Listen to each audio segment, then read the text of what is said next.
Bonjour à tous. Alors aujourd'hui, je vais vous emmener dans mon fichier Excel pour tout simplement vous aider à analyser votre portefeuille d'investissement et différentes données que j'estime être relativement importantes lorsque l'on construit son portefeuille.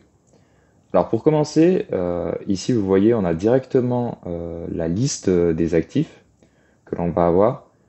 Un élément intéressant concernant la diversité de votre portefeuille, ça va être d'abord le secteur dans lequel opère soit votre entreprise, soit votre ETF. Alors on peut prendre un exemple, par exemple ici, on a Nestlé, et donc qui est une entreprise dans le secteur de l'alimentation. Vous pouvez aussi mettre secteur consommation de base. Voilà, ça dépend. Alors ici, j'ai fait plus spécifiquement avec l'alimentation. Pourquoi est-ce que les secteurs vont être intéressants? Eh bien, premièrement, parce que déjà, vous allez pouvoir observer la diversité de votre portefeuille en termes de secteurs.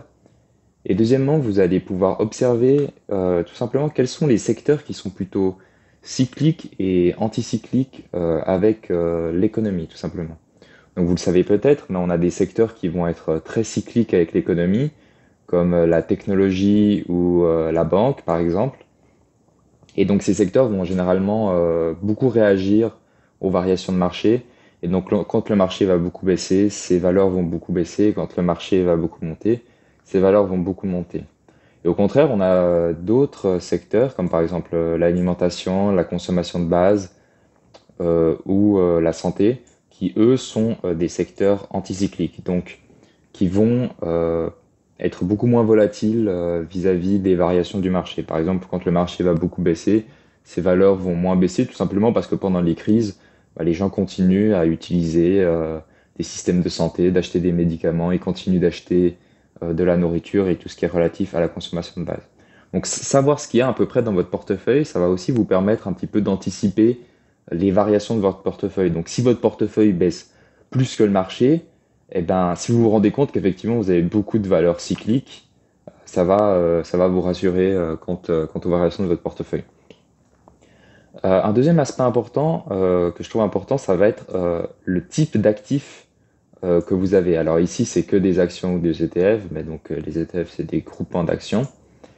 Mais j'aime bien répartir les actifs en trois catégories différentes, à savoir la catégorie croissance.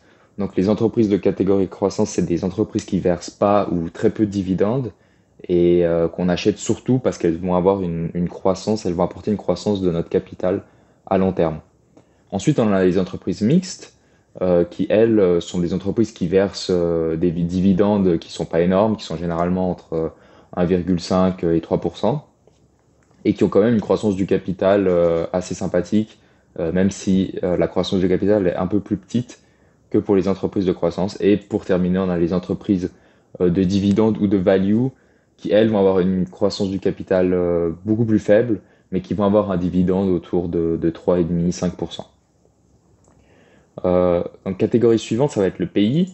Ça aussi, ça va être intéressant de savoir où est-ce que votre argent est placé en termes de localisation. Même si évidemment, par exemple, si vous investissez, je prends comme exemple Apple, alors c'est une société américaine, mais il ne faut pas oublier que ces sociétés agissent, vu qu'on est dans une économie mondialisée, ces entreprises agissent dans le monde entier. Et donc investir dans Apple, ça va aussi indirectement impacter, je sais pas, la Chine, puisque Apple achète des semi-conducteurs à la Chine, produit en partie dans d'autres pays, etc. Donc voilà, il faut pas croire que si vous investissez aux États-Unis, vous n'investissez que dans le secteur américain. Toutes les multinationales agissent dans le monde entier, hein. Donc ça, c'est intéressant de se le rappeler. Ensuite, catégorie suivante, bah, ça va être tout simplement l'investissement actuel que vous avez dans chacune de vos classes d'actifs.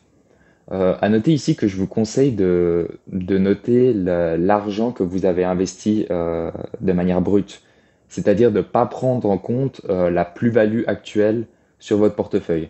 Vous savez peut-être, mais sur les courtiers, généralement, on a la valeur de votre portefeuille qui est constamment actualisée en fonction des variations de marché. Donc voilà, si vous avez acheté une action 100 francs et qu'elle a pris 10%, votre courtier va vous afficher comme si vous aviez 110%, 110 francs ou 110 euros sur votre portefeuille. Ce qui techniquement n'est pas vrai puisque tant que vous n'avez pas vendu votre action, vous avez toujours vos 100 francs euh, initiaux. Et donc c'est pour ça que je vous conseille de mettre uniquement l'argent initial que vous avez investi. Comme ça aussi, ça va empêcher comment dire ça.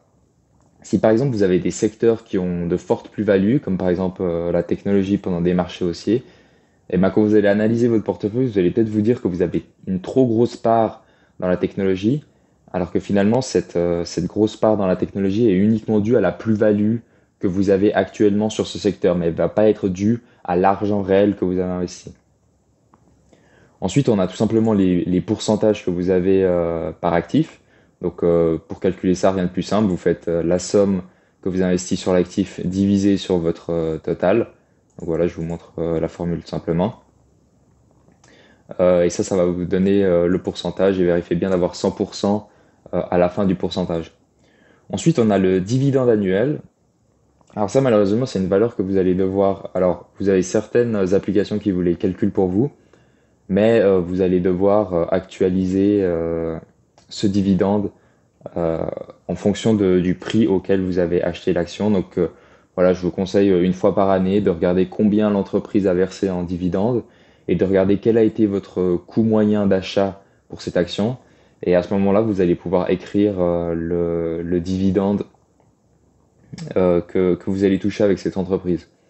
Avec également à la fin, alors ici je vous note, j'ai tout simplement fait l'allocation du portefeuille fois la, le dividende annuel de l'entreprise, ce qui va nous donner le dividende moyen annuel du portefeuille. Ici plus bas, je vous ai simplement mis à quoi ça correspondait en termes de chiffre brut. Donc vous voyez, le calcul est simple, hein. Vous avez uniquement à faire la valeur, donc tout l'argent que vous avez investi fois le dividende annuel moyen. Et donc ça, c'est ce que vous allez gagner par année, ce que vous allez gagner par mois et ce que vous allez gagner par jour. C'est pas du tout essentiel, mais je pense que c'est vraiment sympa d'avoir ces données pour comment dire ça, pour tout simplement rester motivé et voir combien vous gagnez par année, par mois, par jour. Et ça peut vous aider à continuer à investir malgré des marchés baissiers et vous aider à continuer l'aventure de l'investissement. Donc là, voilà, vous voyez, même avec des sommes relativement modestes, je gagne 7 centimes par jour, ce qui est plutôt sympathique et ce qui encourage à continuer. Dernière ligne qui n'est pas du tout nécessaire, mais vous pouvez quand même l'ajouter si ça vous plaît. Vous avez tout simplement le bêta des actifs que vous utilisez. Alors le bêta, pour rappel, c'est la variation de votre actif par rapport à la variation du marché, hein. Donc si votre bêta il est de 1, ça veut dire que lorsque le marché augmente de 1%, votre actif augmente de 1%. Et lorsque le marché baisse de 1%, votre actif va baisser de 1%. S'il est inférieur à 1, ça veut dire que vous allez avoir une volatilité plus faible, et s'il est supérieur à 1, ça veut dire que vous allez avoir une volatilité plus forte que le marché. Alors ça, c'est intéressant pourquoi? Tout simplement pour voir si vous avez plutôt un portefeuille cyclique ou anticyclique, hein. Donc de nouveau, pour le calculer, je fais l'allocation en pourcentage du portefeuille fois le bêta des entreprises. Ça, vous pouvez trouver cette information sur Internet. Et ça va vous donner le bêta moyen de votre portefeuille. Et là, comme vous voyez, j'ai un bêta moyen de 0,98. Et donc, ça veut dire que j'ai un bêta inférieur à 1 et que donc mon portefeuille va être moins volatile que le marché en moyenne. Et ça veut dire quoi? Ça veut dire que quand le marché va monter, mon portefeuille va moins monter que le marché. Donc, il va avoir tendance à sous-performer le marché en période de hausse. Mais au contraire, quand le marché baisse, mon portefeuille va moins baisser que le marché. Et donc, mon portefeuille va avoir tendance à surperformer pendant les marchés baissiers. Alors ensuite, alors pour vos ETF, ici je vous ai mis la composition sectorielle des ETF que vous utilisez, ce qui est pas nécessaire, mais voilà, ça vous permet d'avoir des données supplémentaires. Donc ici par exemple, voilà, le SP500, vous voyez les secteurs du SP500 et le pays. Alors ici c'est 100% États-Unis vu que voilà, c'est un indice américain. Ici, pareil pour les deux autres ETF que j'utilise. Et donc tout ça, vous pouvez l'utiliser pour faire des graphiques et observer votre portefeuille. Donc ici, vous avez par exemple les secteurs du portefeuille. Alors par exemple, pour prendre un exemple, le secteur finance, voilà, je vous mets le calcul. Le secteur finance, ça va être quoi? ça va être tout simplement votre allocation du portefeuille des secteurs finance. Donc ici, vous voyez, par exemple, il a sélectionné le bleu parce que c'est un secteur finance. Il a sélectionné les 3 ETF et dans les 3 ETF, il sélectionne la partie finance de l'ETF. Voilà. En faisant fois le pourcentage pour avoir le pourcentage total du portefeuille. Pareil pour cet indicateur, hein, donc mixte, croissance, dividende. Et pareil pour les pays également. Donc voilà, vous prenez États-Unis. Voilà, vous avez toutes les entreprises états-uniennes et vous avez également dans les ETF, voilà, la partie USA. Et voilà, ça c'est un ETF européen, donc vous n'avez pas d'entreprise américaine. Et vous avez tout le SP500, donc qui est entièrement mis à 100%, puisque c'est que des actions américaines. Voilà. Ici, vous pouvez aussi séparer dans la valeur de votre portefeuille votre valeur en action, votre valeur en ETF. Vous pouvez aussi rajouter d'autres actifs que vous possédez éventuellement, comme des crypto-monnaies ou de l'immobilier. Et donc, toutes ces données, on va les utiliser pour finalement faire nos graphiques. Alors, rien de plus simple pour faire un graphique Excel, hein. Vous avez uniquement à sélectionner vos données qui se trouvent ici et à insérer et à faire un graphique. Et donc ici, on peut voir voilà, tout simplement la répartition sectorielle euh, actuelle de mon portefeuille. Et ça peut vous permettre voilà, finalement d'observer quels secteurs sont un petit peu délaissés, de faire peut-être attention à pas être surexposé à certains secteurs qui peuvent être tout simplement trop importants. Ici, comme on peut le voir, on a la répartition actions ETF Bitcoin. Et donc là, par exemple, on voit que j'ai beaucoup d'actions. Tout simplement, j'ai beaucoup d'actions. Et comme vous le savez peut-être, à long terme, c'est très compliqué de battre le marché en faisant du stock picking, donc en sélectionnant soi-même ses actions. Et donc, à long terme, ça peut être intéressant, bah, par exemple, d'agrandir la partie ETF pour essayer de ne pas trop être largué par le marché. Ici, on a la répartition par pays. Donc, vous voyez, une grande partie aux États-Unis. C'est vraiment ce que je vous conseille, hein, en bourse, qu'on le veuille ou non, c'est vraiment les États-Unis qui sont les leaders de l'innovation et qui sont les leaders économiquement. Et donc c'est très très souvent aux États-Unis que vous allez trouver les meilleures entreprises. Même si vous avez des très bonnes entreprises dans d'autres pays, vous allez souvent en trouver des meilleures aux États-Unis. Donc je vous conseille d'être plutôt exposé aux États-Unis. Et concernant, voilà, si vous avez plutôt des valeurs de dividendes, de croissance ou mixtes, là, ça va entièrement dépendre de votre stratégie. Personnellement, ma stratégie à long terme, c'est d'avoir un tiers de chaque. Voilà, bon là, on voit que j'ai un peu plus de mix que de croissance. Mais à long terme, c'est vraiment d'avoir un tiers de chaque pour voilà, avoir un portefeuille équilibré entre croissance et dividendes. C'est vraiment une stratégie personnelle. Donc, si vous êtes, voilà, je sais qu'il y a des gens qui aiment beaucoup la croissance, et donc voilà, vous pouvez peut-être avoir 50, 75% en croissance, tout simplement. Si vous préférez ça, et si au contraire vous aimez beaucoup les dividendes, et ben vous pouvez agrandir votre part des dividendes. Ça, c'est à vous de vous renseigner sur ces stratégies. Chaque stratégie a ses avantages et ses inconvénients. Donc c'est vraiment à vous de voir ça. Ensuite, ce que je vous conseille fortement de faire aussi, c'est tout simplement de suivre de comparer pardon, la performance de votre portefeuille à l'indice SP500 américain, donc aux 500 plus grosses entreprises américaines. Alors ici, je le fais de manière hebdomadaire. Vous n'avez pas besoin de le faire de manière hebdomadaire. Vous pouvez le faire chaque mois ou chaque trimestre ou même chaque année. Et ça va faire quoi? Ça va tout simplement vous permettre de voir si votre portefeuille arrive à tenir le rythme du SP500. Parce que si vous sous-performez pardon, systématiquement le SP500, eh ben, ça va être intéressant d'arrêter de sélectionner soi-même des entreprises et de tout simplement investir dans un ETF SP500.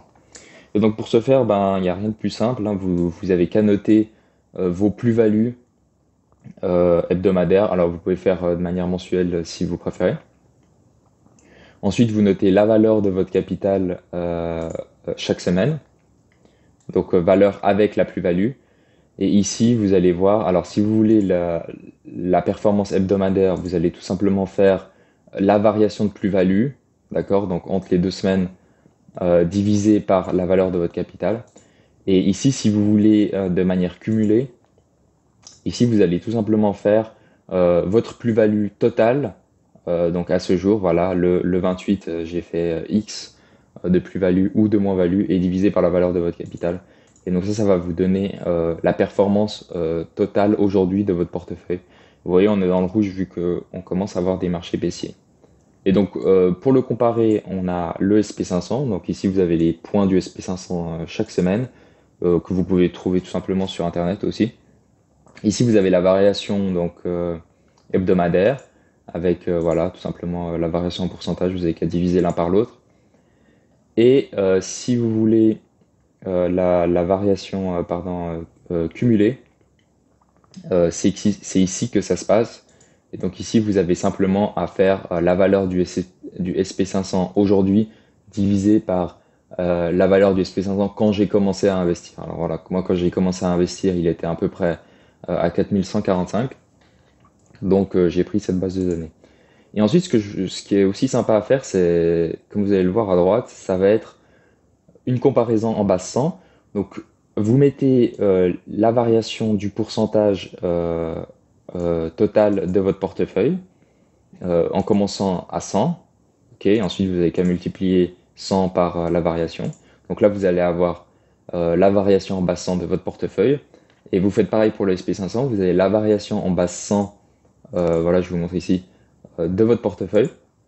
Et donc ensuite, en prenant ces données, vous allez pouvoir créer un graphique. Et donc vous allez pouvoir observer si vous surperformez ou si vous sous-performez le SP500. Et donc avec l'exemple que j'ai aujourd'hui, alors bon, ça a peu d'importance vu que ça fait qu'un mois. Mais comme vous le voyez, alors mon portefeuille il est en bleu et le SP500 il est en orange. Vous voyez que le SP500 me surperformait pendant les marchés de hausse et que maintenant je suis en train de surperformer le SP500 pendant les marchés de baisse. Et c'est logique hein, parce que comme vous vous souvenez peut-être, avec mon bêta, vu que j'ai un bêta inférieur à 1, c'est comme je vous avais dit. Hein, donc ça veut dire qu'en moyenne, mon portefeuille va moins bien performer pendant les hausses, mais va mieux performer pendant les baisses. Et donc c'est logique qu'on retrouve ces données dans ce graphique et que je surperforme le SP500 actuellement vu qu'on est dans un marché en baisse. Mais si le marché se remet à monter, il y a de fortes chances pour que je le sous-performe.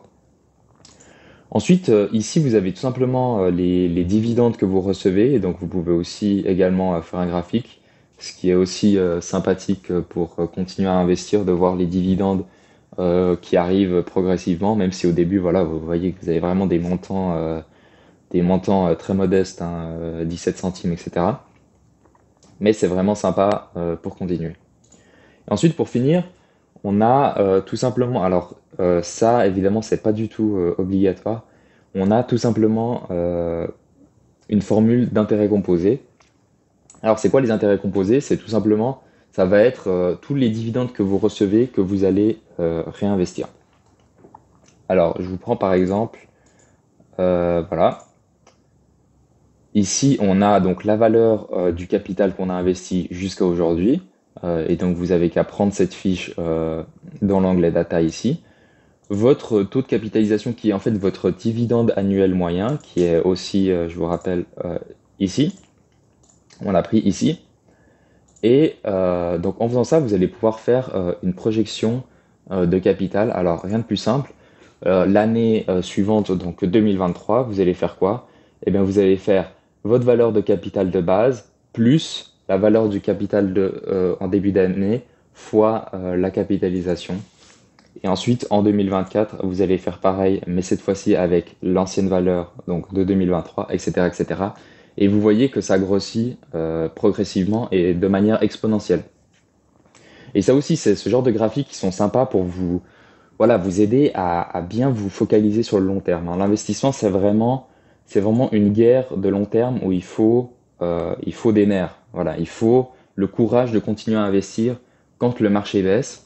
Et ce genre de graphique est vraiment sympa pour vous garder motivé, voilà, pour éviter de garder la tête dans le guidon en observant les variations de marché semaine après semaine, jour après jour, en vous disant oh là non, ça a baissé, etc.